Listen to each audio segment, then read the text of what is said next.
Hello, my fellow comic book collectors. It's Alan, the Comic Collector Geek, and this is the Wednesday video where I answer your questions. Each week, people ask me a bunch of questions, and the next week I answer them. So let's get right into it. The first question is from Archivist Adrift, who wrote, do you think that PSA has a chance to rival CGC's dominance? Why or why not? Will the real competition be good for the consumer or just confusion to the marketplace?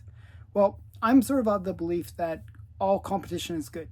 You don't want to have it where the big players just get a little stagnant and don't really try. When you introduce some new competitor, well, it adds a little bit of fire under the under the feet of the big guys. They now have to kind of be competitive, and that means maybe dropping fees, maybe removing certain fees like the 4% thing that CGC does. Maybe they will also have to look into improving their slabs. These are all things that could come out of more competition coming into the market. So the thing that we have to understand about PSA is they have a lot of experience with grading, but it's grading cards, and they have their own ways of doing things, and they're very, very because they're very established in card marketing, grading. They've kind of created their own problem in a way. They're very stubborn. They don't want to change their methodology. So I've seen the new PSA slabs, and there's good things and bad things about them. They're very sturdy. That's a good thing. If you look at card grading, like graded cards, like they're very, they're very strong and sturdy, for protecting that card. But when you put that same kind of packaging around a comic, it becomes very heavy, almost twice as heavy as the CGC slab. And that presents a whole litany of problems, like the fact that now people, when they're selling a PSA slab versus a CGC slab, might have to pay more for shipping. There's issues there. Do you want to lug around a whole bunch of heavy slabs? Probably not. So there's good things and bad things. Sure, it protects the comic maybe better, but at what cost? So that's one thing. Other thing is, as I said, they're very stuck in their ways in terms of the methodologies that they use. So PSA has like a pretty ugly label, especially for comics. On a card, because it's a smaller thing, you might not notice how ugly it is. But on a comic book where it's sort of expanded out, those ugly labels really make a difference.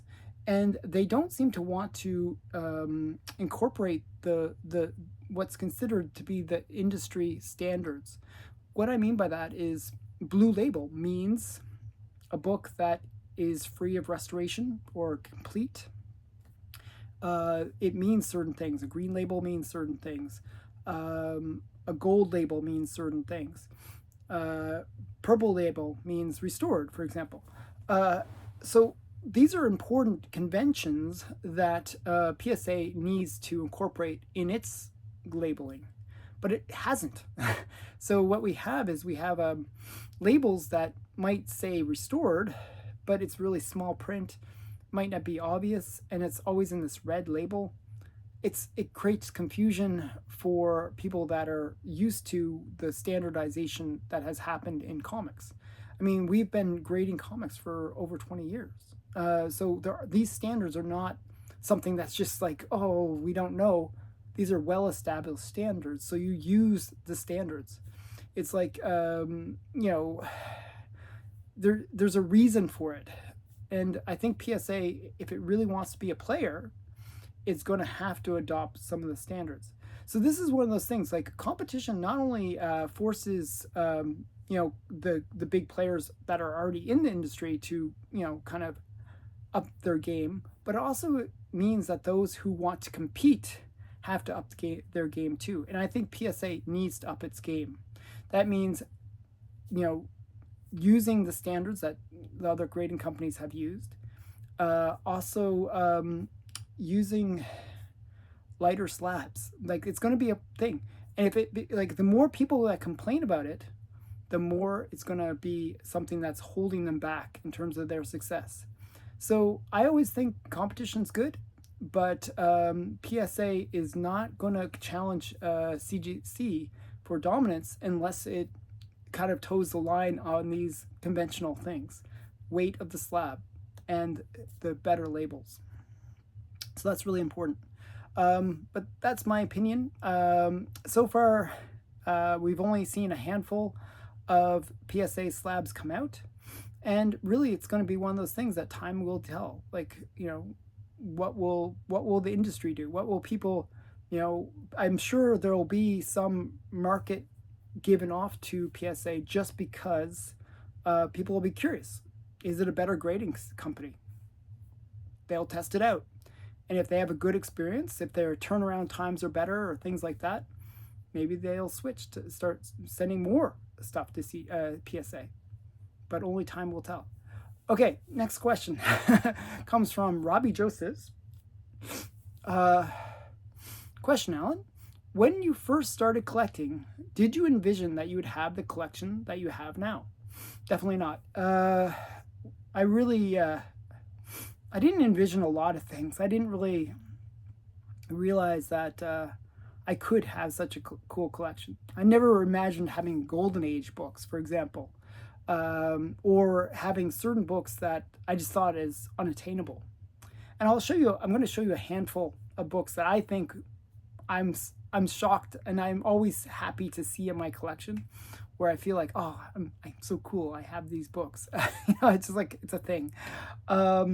So I'm going to show you the ones that I kind of feel like, oh, I never thought I could own those books. And yeah, I just never really thought I could get to that far. But here's my first one. I love this book. Classic Matt Baker, L. Felstein mix. Phantom Lady 17. And it's just such a great book. This is one of those books where I really didn't think I would ever be able to attain it because of the fact that it had like massive sale. And it's one that's very desirable. There was like a sale for like, I think it was like 400,000 or some crazy sale. And it was just like, when that happened, I was like, okay, bye-bye book. I'll never see you. And then I managed to get my own copy, where I did have to pay up, but not even close to that number. It was 14,000, so way cheaper, because it's restored.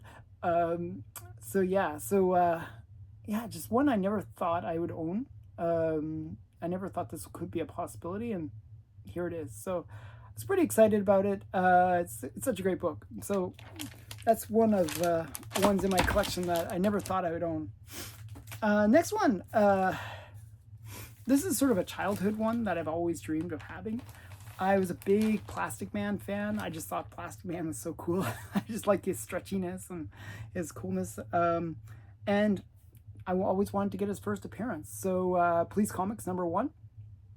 First appearance of Plastic Man and Phantom Lady, by the way. Just a really cool book. Again, I got it restored, a restored grade, which made it affordable, made it so that it was achievable. And you'll kind of notice that theme in a lot of the ones I show, because buying restored is a great way to be able to achieve books that are normally not achievable. And the restoration on these books is like, so simple. Like, it's like little bit of color touch. It's like, okay, I don't mind. So what? It's not gonna ruin the book for me. So I just never thought I would be able to find, like, I didn't even know, like, that was the weird thing. When you're first starting, you don't even know which books are the ones that you need to find.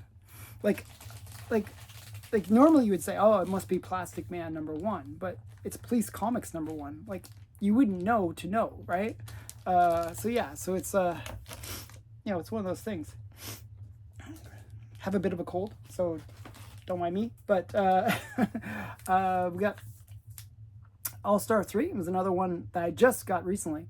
Another book that I never thought I would be able to achieve. It just seemed like it was, even in a restored grade, it was like, man, this is expensive.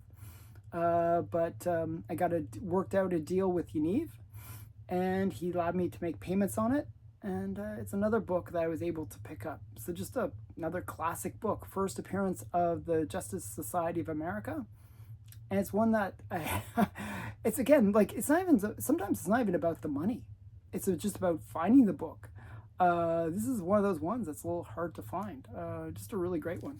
So, and the next one is kind of another one, like, again, one that as a kid I wanted, but didn't even know where to find it. Like, it's one of those ones, it's a bit of a ghost to find. I mean, it only had, I think, 2 or 3, I think it was like 2,000 when it was published. Only 2,000 were actually printed.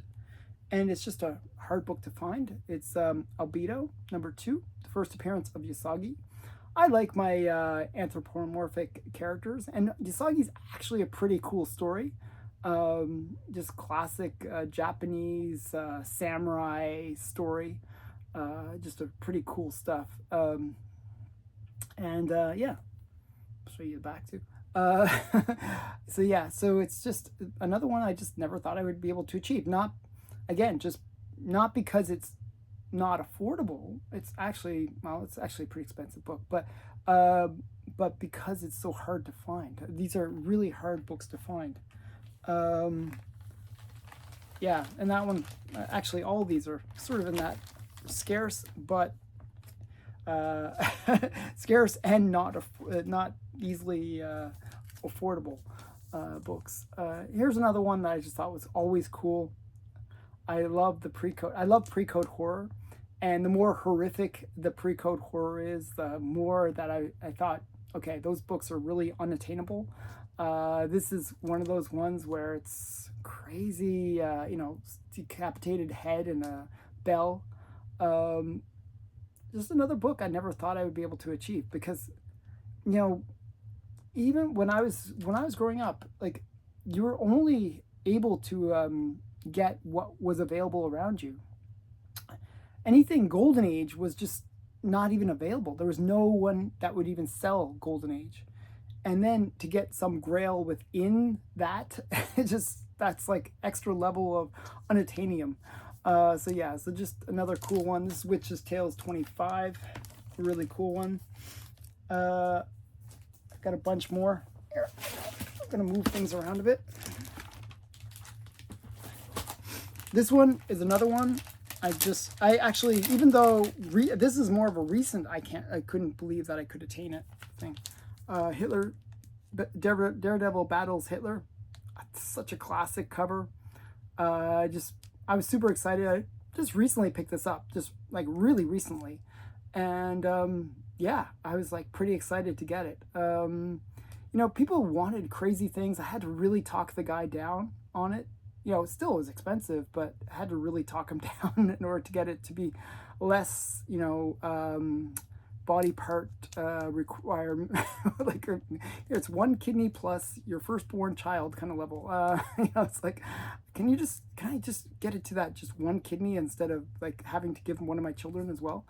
Yeah, it's just one of those things. Like, these books are so expensive, and it's a matter of targets of opportunity and just hoping that you can find somebody that's willing to sell it and for a reasonable price. So yeah, I love these books though.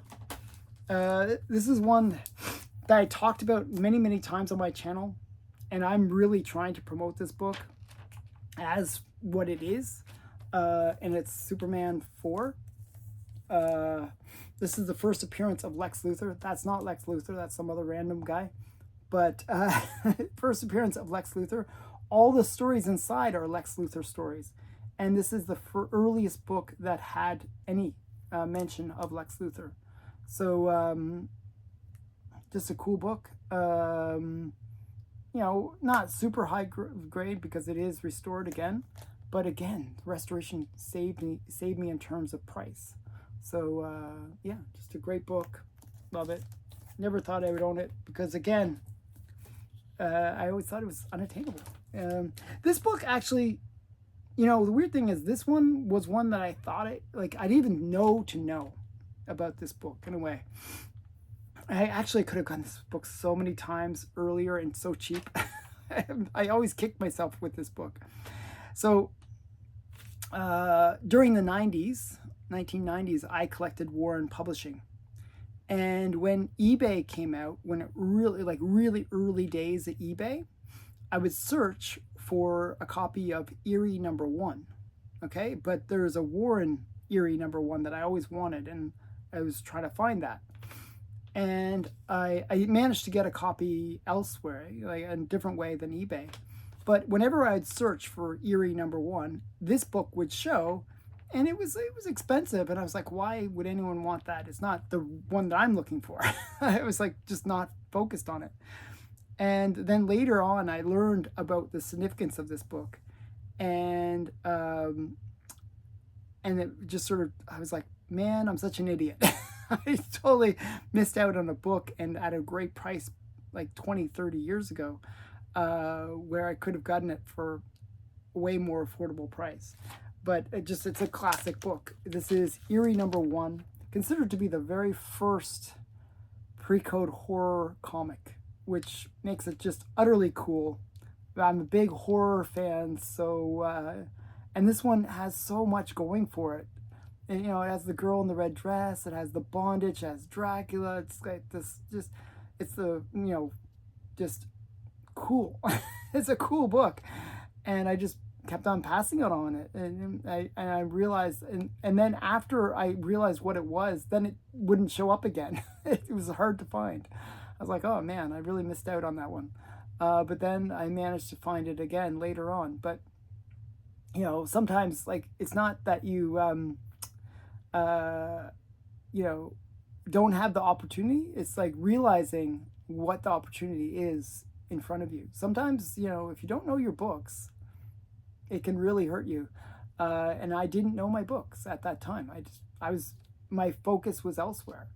But now it's like, that's one thing that I really didn't realize that I would become is, when I first started collecting, I really didn't know what to buy, and I almost sought other people's advice and having them influence me in terms of what they thought was cool, and I never really felt comfortable with that. I almost felt like, oh, I'm buying what other people think is cool rather than what I think is cool. But now I feel very comfortable knowing, like, without somebody saying, oh, this is a cool book, blah, blah, blah. I feel more comfortable now knowing and looking on my own and finding, hey, I think this is cool, regardless of the price, regardless of what other people are saying. I know this thing to be cool, and I'll buy it on my own. So sometimes you'll wonder, oh, why is he buying that? Or why is he buying that? I think it's cool. And sometimes that's cool, that you're sort of you're able to know yourself in terms of what you like. And I really felt like now that is really where I wanted to be with my collection. That I like these books, that I'm not just buying some random stuff just because somebody else says it's cool. I'm buying things that I think are cool. And I think my taste has evolved, where I feel comfortable that not only will I think these are cool, but I think other people would agree with my taste. At least I hope that's what's happened. So I got a few more. And these last 4 are all books that, as a kid, I was like, I wish I could own that. And they were always on the wall. These are wall books. And these are ones that, yes, everyone agrees that they're cool. I think they're cool. I'm a big movie buff. These are the big movies for Marvel. And these are the ones that, there's TV shows that I grew up with. There's movies that I watched. These are the ones that kind of formulated my love for superhero books. I had to have these, but I didn't think I could achieve them because they are such, iconic books. And I'll show you what I mean by that. We got Avengers #1, just such a great book. It's like such a classic book. You got all the main characters, even Loki, just a classic book. Thor, Hulk, Iron Man in the yellow suit, not the modernish suit, the you know, that yellow golden suit is just so cool.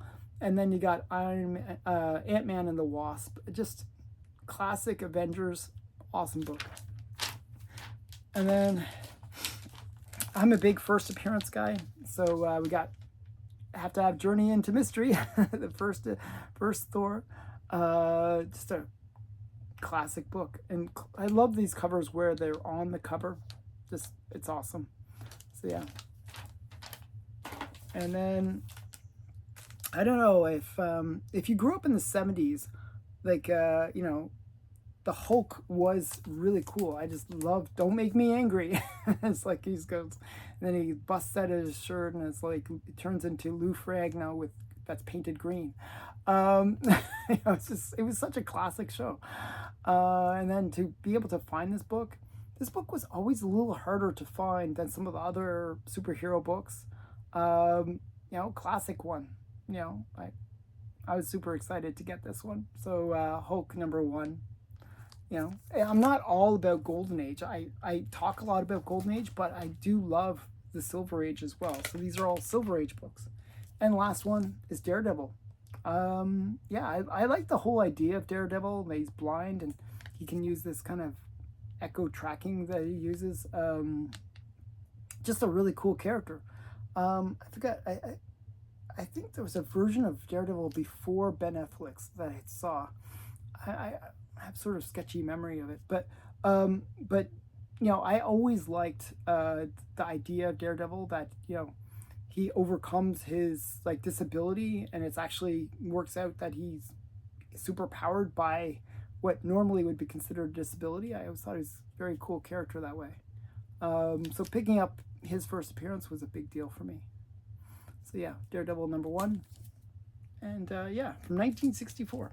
So all cool books, all ones that I never thought I would own. So, and I always, whenever I actually always had these up, like usually these are always displayed, because I want to remind myself how far I've achieved in terms of my comic collecting. So I hope you enjoyed that. Okay.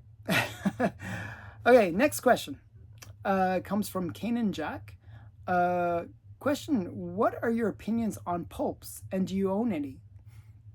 Actually, my opinions on pulps, I love and hate them, if that makes sense. I love the covers. I think their covers are just some of the best art. As far as that's pretty much as far as it goes, because I really, really dislike the pulpiness of pulps. Like when you open them up, it's like I feel like there's dust that goes. Actually, maybe that's why I'm sniffly. Whenever I go into my pulp collection, I get a little sniffly because you know, it's the dust. It's the dust. It's something about the pulps. It's just like the dust. And I really don't like that about pulps. Now that they're grading them, I'm happy about that, but I really don't like the pulpiness of pulps. So I love the art, don't necessarily like the pulpiness. The funny thing is the stories inside are actually pretty cool. And I've read them, and I read them online. Just so you know, I can't. I'd be like just dying if I try to read one of the pulps, and the dust is killing me. But I'll show you some of the ones that I have. I have like, okay, so in behind me, if you imagine two of the cubby areas, that's my pulp collection. I have I'd say about 200 to 300 pulps. So I'm going to just show you a sample. Some cool ones, just some fun ones. We got Weird Tales. This is a Brundage cover. Just a great Brundage cover. Sort of sexy girl. I love this one. This is Weird Tales. Volume 30, #2. So yeah, just a cool Margaret Brundage cover. And another Brundage, a little later on, is Weird Tales, and this is volume 36, #11, so a little bit later on. I like Weird Tales, the title, with really cool covers in them. And then here's a really cool book. This is the first appearance of Captain America. So before the comic book, this book was printed, and it had a very, very similar story to the one that was used as Captain America's #1 issue. Even has some of the same art, which is interesting. So this is kind of like first appearance of Captain America pre-comics. So just a cool book, Marvel Stories from November of 1940. Just a cool one. It was actually Steven that had found that book, and I bought a copy of it. This is another one that's really cool. One of the longer running titles was Startling Stories, and this is Startling Stories #1. So the very first of that very long running series. I think it ran all the way into the 60s. Just a long running series. And this is from 1939, January 1939. So Startling Stories #1. And then we got some like, you know, I like my good girl, some good girly ones. These are New Detective. And the reason I actually especially like this one is if you look at her top, it kind of reminds me of Chamber of Chills 19, the same kind of outfit. If you know what I'm talking about, look, you can see her top right there. Right there. See how it kind of goes like that? That's how her top is. So, I don't know. I'm probably the only one in the whole entire world that would make that observation. But that's my observation. I'm going with it. So this is New Detective. Just a cool cover. I just really like it. So, yeah. And then we got, this one is really just a really phenomenal cover. You get this weird Viking guy in the background, but you got this girl and her outfit forms a skull. I just think that's really cool. And the thing I like about pulps in a way though, is they're very affordable. This was like 20 bucks. It's like very affordable. 15 or 20 bucks. It might have been actually less than 20 bucks. Just a really affordable book. And some more, just some more good girl, Hollywood detective. It's another fun one. You know, if it has a good girl cover, I'll kind of take interest in it. I wish I had more graded pulps. I have about maybe 6 graded pulps, something like that. And the last one I'm going to show, and this is one that I think is another cool pulp, is Startling Stories. I have to actually say what the issue number is. September 1939. And this is the very first Alex Schomburg published art. So very important book in terms of pulps. This is his first. In comics, it's Daring One, where he made his first appearance in terms of comic art. But this is his first pulp art. So yeah, it's a very cool book. Startling Stories from 1939. So those are some of my pulps. I have a ton of pulps, actually, as I said. And I sort of explained my I love-hate interest with the pulps. So hope you enjoyed those ones. So yeah, David Coates wrote, when you get a book slab but want to read the interior, what do? Open the slab or leave it intact and try to find another way to read the interior, such as reprint or purchasing a low-grade reading copy. So I don't like reprints. Generally, I avoid reprints. I really don't like them for the most part. And I generally don't like having multiple copies of a book in my collection. The only time that I have multiple copies is if I have a book and I get an upgrade, and then I'll sell off the lower grade. But I generally prefer to read online. I find it's a much more convenient format for me. I do read some of my comics, actually, like where I open them up and read them, but very rarely. For the most part, I read things online. And there's some good sites that I'll recommend right now to you. One is zipcomics.com. And basically, Zip Comics has about 1 million comics in their archive. And they have really few pop-ups. that they don't have like the ads that some of the other sites do, where they pop up and they try to sell you like some really disturbing stuff. It's good for that. Zip Comics. One of the ones that generally has a bit better inventory but has the annoying pop-ups is readcomicsonline.li.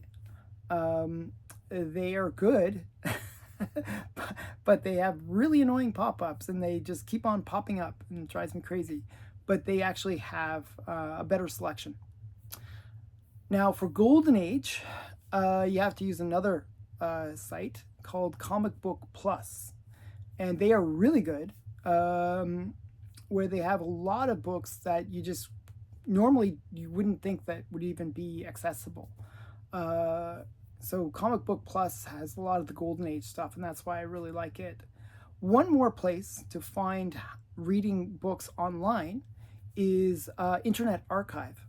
And it's amazing how much is on Internet Archive, where you can find a lot of these books that are just in the public domain now and really hard to find elsewise. So those are the sites that I use, and I will generally read things online. The good thing about nowadays is my eyesight isn't what it used to be, especially reading reading something that's close. So I find that with the online thing, I can zoom in, I can kind of read the thing a little easier. So yeah, that's another reason. So sorry, I'm not the traditional comic book guy that opens up his books. Like, I know some people that crack all their slabs because they love to read the actual book and they love that smell and everything. That's just not me. I'm not that way. Next question comes from Toxic Pelican. Alan, I have a follow-up question to the CGC 4% charge on top tier books, which I think is nonsensical, as you said, a conflict of interest. In hypothetical, say I have an auction one that CGC declares the fair market value as $750,000, which incurs me a charge of $30,000 for grading. The book is immediately sent to Heritage Auctions and sells for $500,000. Is CGC going to refund me 4% of the difference in price, which would be amount to $10,000? I'd love to see them answer this question. Now I know this is more of a statement than a true question, but I agree. I think when CGC is imposing these kind of 4%, it should err on the lower side of the value. Like, if there's just some recent sale that's a big sale, well, that's kind of bogus. It could be it could be an outlier sale. I just think that the whole 4% is a conflict of interest. And it's really hard to say what the fair market value is on some of these books. And I think what they should do is have it as being more tiered, where, if it's above a certain value that everyone agrees that it's above that value, that there should be a fee based not on the value per se, but based on the insured value. So let's say that the insurance costs a little, with the higher tiers, you're going to expect it to be more expensive. If they have to insure like $1 million book versus a $10 book, well, $1 million book is going to require a lot more insurance. So it should be based, maybe the grading fee could be based on that, where, if it's like $1,000 to insure it, maybe the grading fee is $2,000 instead of $40,000. It's like, I just think that the number is too high. I think they're asking too much to get these bigger books graded. And it's not like just because you have like a Bat One or some really expensive book that you can actually afford to get it graded. I just can't see how many people, can afford that $30,000 cost. It just seems outrageous to me. So just a thing that always bothered me. Some of these things are just bogus in my opinion. So I hope that, going back to PSA, I hope that that extra level of competition in the market discourages CGC from continuing this 4% policy. I just think it's a bad policy. Okay, Troy Evans wrote, do you think that there's a warehouse find of crime suspense stories with a slow drip feed into the market in combination with few collectors that have hoarded this comic? Okay, so here's the interesting thing about Crime Suspense Stories 22, which I brought. Here's my copy of Crime Suspense Stories 22. Cool book, such a significant book. This is the book I mark as the book that ended the Golden Age. It is the book that really did end the Golden Age. It was one that it was mentioned in the Senate hearings. It caused an outrage when Bill Gaines just said the wrong things about it. You know, it's because of this book that we had the Comics Code Authority. So, huge book. Everybody loves this book. Everybody knows this book. Even non-Golden Age collectors know this book. The number of modern homages to this book is insane. So this is a well-known book. It's a well-appreciated book, and it's a well-valued book. As a result, anyone that has a copy of this book will generally get it graded.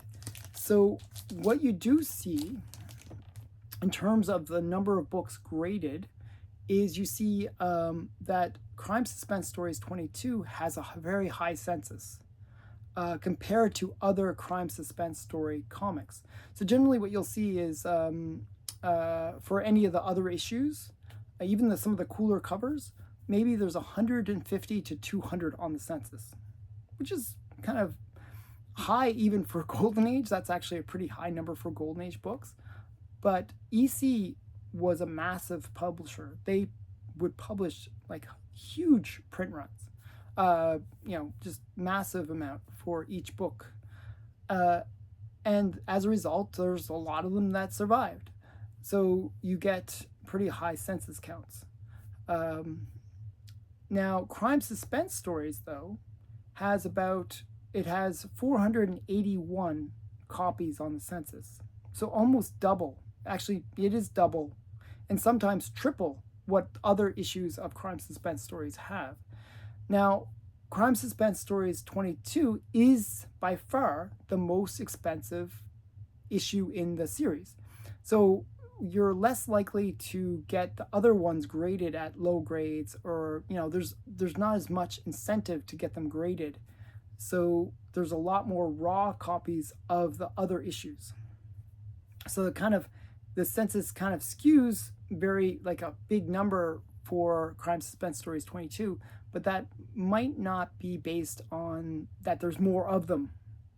It's just that there's more more that have been graded, if you get my meaning. Now, if there was a warehouse find, maybe that could also explain the higher number, but for the most part, I don't think so. I really don't think so. You know, it's just the numbers aren't there. Still at like 500 copies, it's very typical for EC books. You know, sure, it's twice as high as any other ones, but the demand for this is like maybe 10 times what the other books are. Just such a key pivotal book in terms of comic book history. So I think there wasn't a warehouse find from what I can tell, but definitely more likely to get graded. Usually the way people determine whether or not to get a book graded is the value of the book. So for example, Crime Suspense Stories 22 is roughly $1,000 to $1,500 per point, is kind of the way you kind of price it out in terms of how to price it per point. Whereas other issues, so that's like $1,000 to $1,500, remember that? Other issues, it's anywhere from $50 per point to $100 per point. You know, it really, really just like a factor of 10 cheaper. As I said, 10 times more interest means 10 times more the price. You know, it just kind of mathematically works out that way. So yeah, so the incentive, like especially at low grades, like you're not going to bother getting some of these other books graded just because there's just no value there. You know, if even at like, you know, if it's a 4.0 and it's worth only like a couple $100 to, you know, at that grade, is it really worth getting graded when it costs you $100 to get it graded? You know, you got to make those decisions. Whereas a 4.0 in crime suspense stories, that's like a 5,000 to like $5,000 book, 5,000 maybe $6,000 book. It makes a lot of sense to get it graded. So I think that's what's skewing the numbers a little bit. But yeah, I as I said, I don't think there's a warehouse find of it. Okay, last question comes from Sean McKeegan, or Magian. I don't know. I'm trying to pronounce his name correctly. My question is, I recall that you did a comic that featured good girl art pinups of Golden Age superheroines a while back. Have you done a second issue of that? Is it in the works? Or have you and Stephen or others in your circle considered writing any new stories featuring public domain Golden Age superheroines, and then getting a hot artist like the one from Ukraine, I don't recall her name, or somebody else to draw them? Her name is Saveta Shubian. But I am in the works of getting my second issue of Vixens of the Golden Age. You can actually buy copies of Vixens of the Golden Age on eBay. There's people that are selling my previous one. They're asking a lot of money. It's a very small print run. I think we only had like less than 500 total copies across all the different covers. So very small print run, very rare book. Actually, my book is rare. We still are in the fulfillment stage of getting that first book done. There's still some people that haven't received their books. And if you haven't, please tell me, and I will make sure that I'll bend over backwards to make sure you get your copy. So if you haven't received it, please tell me. I haven't gotten any of my books yet. So just so you know, I will be the last one to get my books. So I want to make sure that everyone gets their books first, and then I receive the books myself. So I always try to like do the best for everyone else first. But as a result, I'm kind of like eager to get everyone fulfilled so that I can get my books myself. So yeah, so hopefully everyone's got the books so far. But yeah, the other thing that we're in the works of this next one, and the characters, like the way my plan really is, when I created Vixens of the Golden Age, my whole plan was kind of like going back to my love of Dungeons and Dragons, where you have like what's called the Fiend Folio, or the Monster Manual, and you basically have a book that would, you know, say here's all the monsters with all their stats and little description of them, and showing pictures, and you'd get to learn about all those different monsters. Well, I kind of wanted to do the same with Golden Age good girl characters, and I wanted to introduce these characters. So each comic is introducing a set of characters, and my goal is to basically highlight all the key characters from the Golden Age.